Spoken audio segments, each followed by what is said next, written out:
Hello everyone, मैं हूं सचिन और आप सबका बहुत बहुत स्वागत है मेरे इस यूट्यूब चैनल पे। और आज के इस क्लास में हम लोग देखने वाले हैं कि किस प्रकार से हम लोग एजेक्स का मदद से बिना पेज को रिफ्रेश किए हुए डाटा को हम लोग डाटाबेस तक पहुंचाएंगे। ठीक है, तो चलिए शुरू करते हैं आज का क्लास। मगर क्लास शुरू करने से पहले मैं आपको फिर भी डिटेल में एक बार बता देना चाहता हूँ कि मैंने क्या क्या अभी तक करके रखा है। देखिए, सबसे पहले तो मैंने क्या किया है कि मैंने htdocs, देखिए पहले हम लोग कहाँ गए, सी ड्राइव में गए। सी ड्राइव में XM वाला फोल्डर था मेरा, तो उस पर मैंने गया और वहां पे htdocs नाम का एक फोल्डर है। उसके अंदर में जाने के बाद में यहाँ पे ajax क्लास नाम का एक फोल्डर मैंने क्रिएट किया था।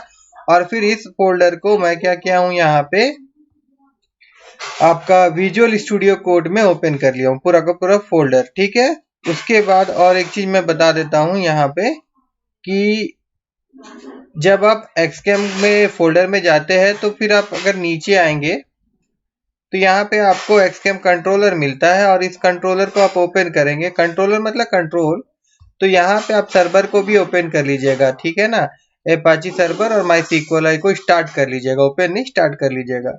उसके बाद में फिर और क्या किया मैंने, देखिए यहाँ पे जाके फिर लोकल होस्ट और फोल्डर का नाम लिखा हूँ तो मेरा ये इंडेक्स पेज ओपन हो जाएगा। मतलब फोल्डर के अंदर में अगर आपका पेज का नाम index.php index.html होता है तो वो अपने आप ओपन हो जाता है। ठीक है ना, नहीं तो यहाँ पे आपको पेज का नाम भी देना होता है।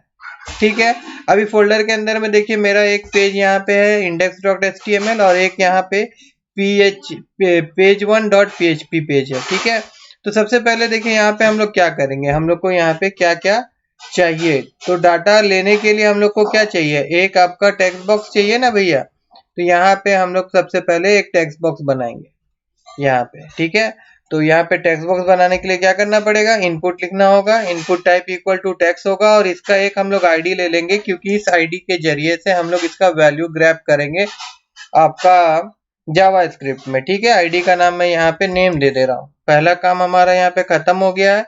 उसके बाद मैं यहाँ पे एक बटन ले रहा हूँ BUTT, कि जब बटन में हम लोग क्लिक करेंगे ना तभी ना हमारा डाटा सेंड होगा।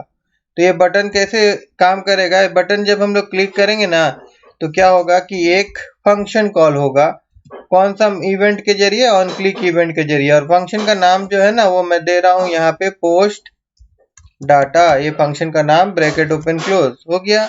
अब उसके बाद में यहाँ पे जो हम लोग को रिस्पांस मिलेगा एजेक्स के द्वारा, जब हम लोग रिक्वेस्ट सेंड करेंगे तो हमको कुछ रिस्पांस मैसेज तो मिलेगा ना, तो उसको हम लोग यहाँ पे डिस्प्ले करवाएंगे। तो उसके लिए यहाँ पे मैं क्या कर रहा हूँ, एक डिव बना रहा हूँ और इसका जो आईडी है वो मैं RES रख रहा हूँ। ठीक है, ये तीन चीज जो अभी मैंने लिखा ये HTML का पार्ट था, यहाँ पे हम लोग इसको खत्म कर लिए। उसके बाद में यहाँ पे मैं स्क्रिप्ट लिख रहा हूँ और मेरा जावा स्क्रिप्ट का कोडिंग यहाँ पे चालू हो रहा है। अब यहाँ पे हम लोग क्या करेंगे, सबसे पहले तो एक फंक्शन बनाएंगे और फंक्शन का नाम क्या होगा हमारा, पोस्ट डाटा। क्योंकि ऊपर में हम लोग बटन के अंदर में ऑन क्लिक इवेंट के अंदर में पोस्ट डाटा नाम दे रखा है, इस कारणवश यहाँ पे जो फंक्शन हम लोग बनाएंगे उसका नाम भी क्या होगा, पोस्ट डाटा होगा। उसके बाद में यहाँ पे क्या करेंगे हम लोग, सबसे पहले मैं क्या कर रहा हूँ, यहाँ पे एक वेरिएबल बना रहा हूँ नेम नाम का। और वो जो इनपुट बॉक्स में जो वैल्यू होगा उसको यहाँ पे मैं इस वेरिएबल में इनिशियलाइज कर लूंगा उसका वैल्यूएबल। वो कैसे होगा, उसके लिए यहाँ पे लिखना होगा हम लोगों को document dot gate element by ID, और आईडी के अंदर में यहाँ पे आईडी का नाम होगा। ये कौन सा आईडी का नाम है भैया, यहाँ पे जो टेक्स्ट लिखा है ना हम लोगों ने, मतलब इनपुट टाइप लिया था टेक्स्ट, यहाँ पे एक आईडी दिया था नेम, वही वाला चीज यहाँ पे लिखना है, इस बात का ध्यान दीजिएगा। और फिर डॉट यहाँ पे हमको क्या करना पड़ेगा, डॉट वैल्यू लिखना होगा और फिर इसको बंद कर देंगे। ठीक है, अब एजेक्स का अगर पहला वीडियो देखे होंगे तो पता होगा आप लोगों को कि एक वेरिएबल हम लोग को क्रिएट करना होता है। और ये वेरिएबल हम लोग क्यों बना रहे हैं भैया, एक ऑब्जेक्ट क्रिएट कर रहे हैं। ऑब्जेक्ट किसका क्रिएट कर रहे हैं भैया हम लोग, ऑब्जेक्ट जो होगा वो हम लोग क्रिएट कर रहे हैं किसका, आपका XML रिक्वेस्ट, HTTP रिक्वेस्ट वाला। ठीक है, इसका हम लोग एक ऑब्जेक्ट बना लिया। उसके बाद में फिर क्या करना पड़ता है हम लोगों को, देखिए कनेक्शन ओपन करेंगे हम लोग ना भाई, तो उसके लिए हम लोग को क्या करना पड़ेगा, यहाँ पे लिखना होगा XHR डॉट, उसके बाद ओपन, और ओपन के बाद में ब्रैकेट ओपन क्लोज। ये फंक्शन है एक जो कि 3 पैरामीटर लेता है। पहला पैरामीटर उस समय हम लोग देखे थे पहला वीडियो में गेट वाला, इसमें हम लोग देख रहे पोस्ट। यहाँ पे हम लोग सिंपल पोस्ट लिखेंगे उसके बाद में यहाँ पे पेज का नाम लिखेंगे, तो पेज का नाम हमारा है page1.php और उसके बाद में यहाँ पे हम लोग लिख देंगे ट्रू। हो गया, ये भी काम हो गया। उसके बाद में देखिए यहाँ पे नीचे में हम लोग जाएंगे और जो डाटा है उसको हम लोग यहाँ पे सेंड करवाएंगे, लेकिन उससे पहले यहाँ पे एक चीज और करना होगा हम लोग को, XHR पहले मैं यहाँ लिख देता हूँ, देखिए यहाँ पे सेंड, ठीक है। और सेंड के बाद में यहाँ पे हम लोग डाटा भी सेंड करेंगे। डाटा सेंड करने के लिए यहाँ पे नेम और उसके बाद मैं इक्वल टू साइन दे रहा हूँ और इसको कॉन्केनेट कर दूंगा मैं, ऊपर में जो वेरिएबल था ना मेरा, यही डाटा को हम लोग सेंड कर रहे हैं, ठीक है, यहाँ पे इस प्रकार से, ठीक है। और उसके बाद में फिर और क्या करेंगे हम लोग, यहाँ पे हम लोग लिखेंगे XHR, ठीक है, डॉट, उसके बाद में हम लोग को क्या लिखना है, ऑन लोड फंक्शन में यहाँ पे यूज कर रहा हूँ, ठीक है। On load function equal to फिर एक फंक्शन हम लोग बनाएंगे यहाँ पे, ब्रैकेट ओपन क्लोज, फिर कर्ली ब्रैकेट ओपन क्लोज, और फिर यहाँ पे हम लोग इफ कंडीशन लिखेंगे और फिर यहाँ पे हम लोग स्टेटस चेक करवाएंगे, ठीक है। यहाँ पे हम लोग लिखेंगे this dot status status equal to अगर ये 200 होता है, ठीक है, 200 होता है मतलब कनेक्शन जो है हमारा स्टेब्लिश्ड हो गया, डाटा हम लोग रिस्पॉन्स वहां से हम लोग को मिल रहा, सब कुछ ओके है, तब ये आगे काम करेगा, ठीक है। तो इसके अंदर में हम लोग लिखेंगे document dot gate element by ID, और यहाँ पे आईडी जो रहेगा वो मैं क्या दूंगा, RES दूंगा, मतलब जहाँ पे रिस्पॉन्स का मैसेज मैं डिस्प्ले करवाना चाहता हूँ, यहाँ पे डाटा जो मिलेगा हम लोग को, ठीक है। उसके बाद डॉट इनर HTML लिखा जाता है, फिर इक्वल टू, अब फिर यहाँ पे हम लोग दिस लिख रहे हैं, ठीक है। अब ये जो दिस आ रहा है ये किस लिए आ रहा है, देखो XHR है ना, इसके बदली में हम लोग दिस लिख रहे हैं यहाँ पे, ठीक है। दिस डॉट, यहाँ पे क्या लिखना पड़ेगा, हम लोग को लिखना पड़ेगा रिस्पॉन्स टेक्स्ट, रिस्पॉन्स टेक्स्ट लिखे, बात खत्म हो गया यहाँ पे।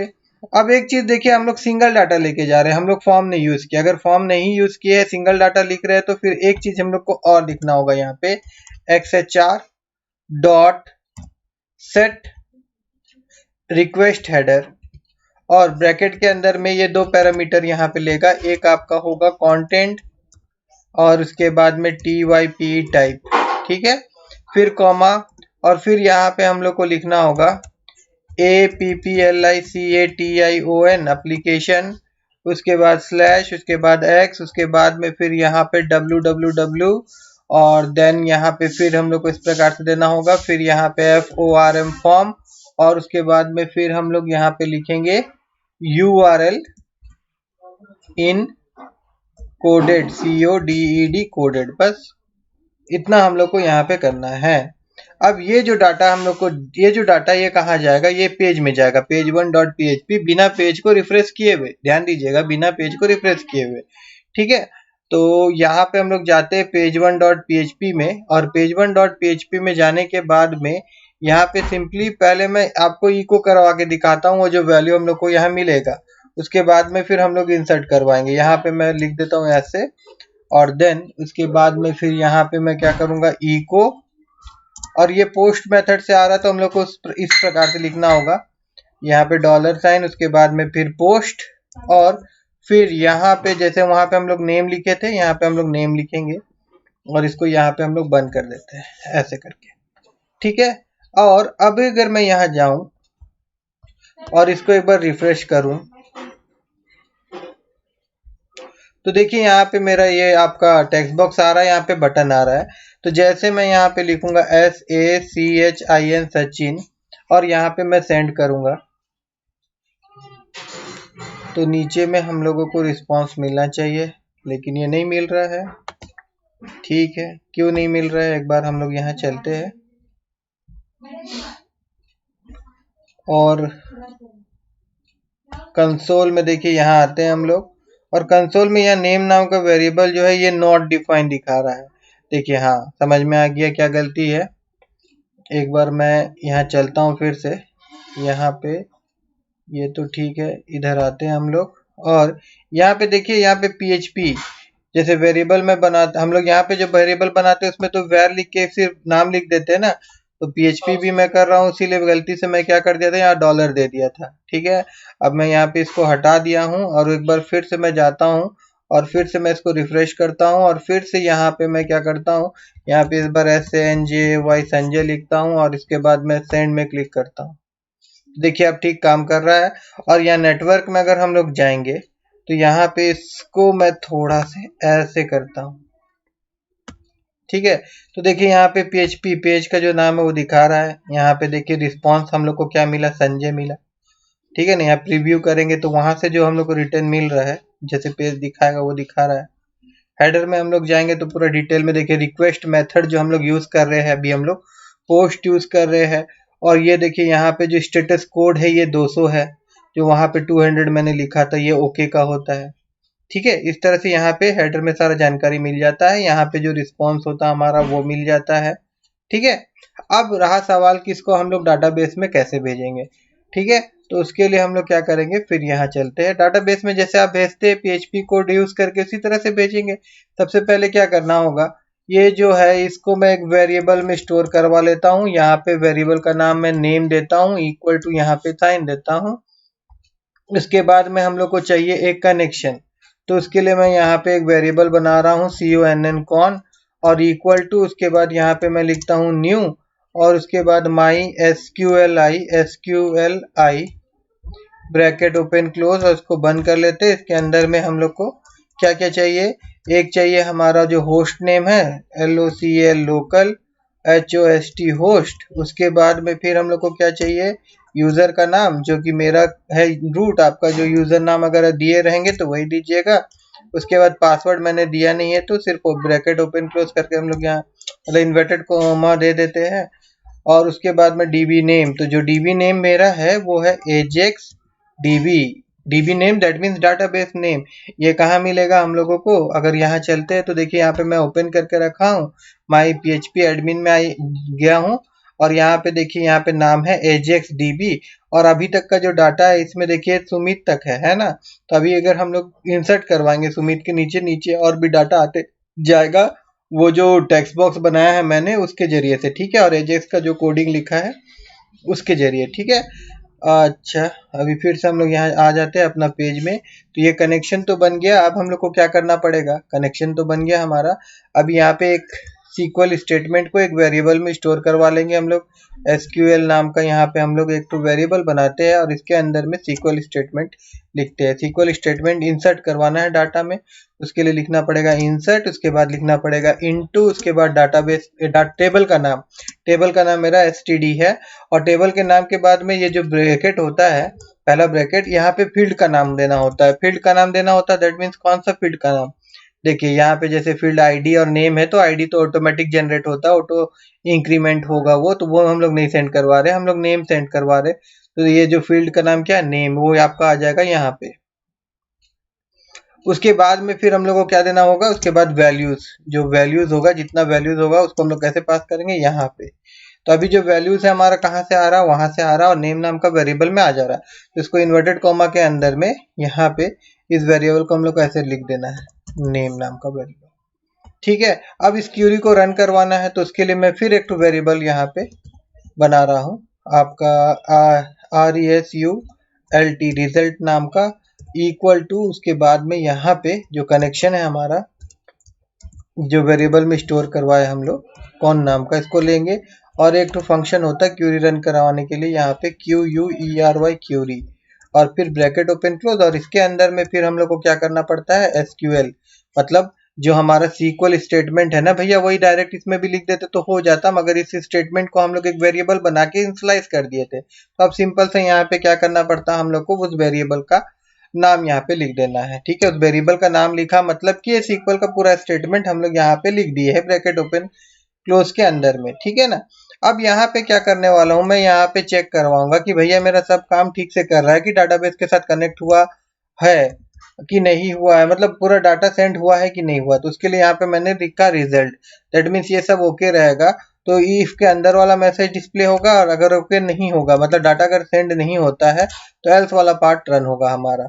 अब यहाँ पे सिंपल मैं क्या कर दूंगा, इको लिखूंगा और फिर ब्रैकेट ओपन क्लोज करूंगा और यहाँ पे लिख दूंगा डाटा इंसर्टेड। और इसको यहाँ पे हम लोग बंद करवा देंगे और फिर यहाँ पे इसी को मैं यहाँ से ऐसे करके कॉपी कर लूंगा और फिर यहाँ पे ऐसे करके ऐसे पेस्ट कर दूंगा और यहाँ पे लिख दूंगा डाटा नॉट इंसर्टेड। और उसके बाद अब हम लोग क्या करेंगे, देखिए हम लोग जाएंगे यहाँ पे और इसको एक बार रिफ्रेश करेंगे ऐसे करके और यहाँ पे मैं डाटा में लिखता हूँ नाम, यहाँ पे मैं लिख रहा हूँ पूनम, PUNAM, ठीक है। और उसके बाद मैं यहाँ सेंड में क्लिक कर रहा हूँ तो देखिए यहाँ पे क्या आ रहा है, डाटा इंसर्टेड है ना। और अगर हम लोग यहाँ जाएंगे और डाटाबेस के अंदर में यहाँ पे रिफ्रेश करके देखेंगे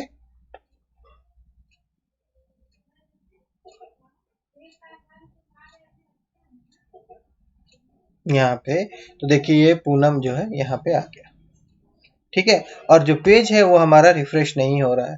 देखिए अगर यहाँ पे जाके मैं और एक डाटा यहाँ पे भेजना चाहता हूँ, मान लीजिए कि मैं यहाँ पे लिखता हूँ MOHAN मोहन और यहाँ पे मैं सेंड में क्लिक करता हूँ, ठीक है। तो पेज हमारा रिफ्रेश नहीं हुआ है, ठीक है। और यहाँ पे अगर हम लोग जाके देखेंगे तो यहाँ पे मोहन वाला जो नेम है वो इस डाटा के अंदर में आ गया होगा, देखिए मोहन, ठीक है।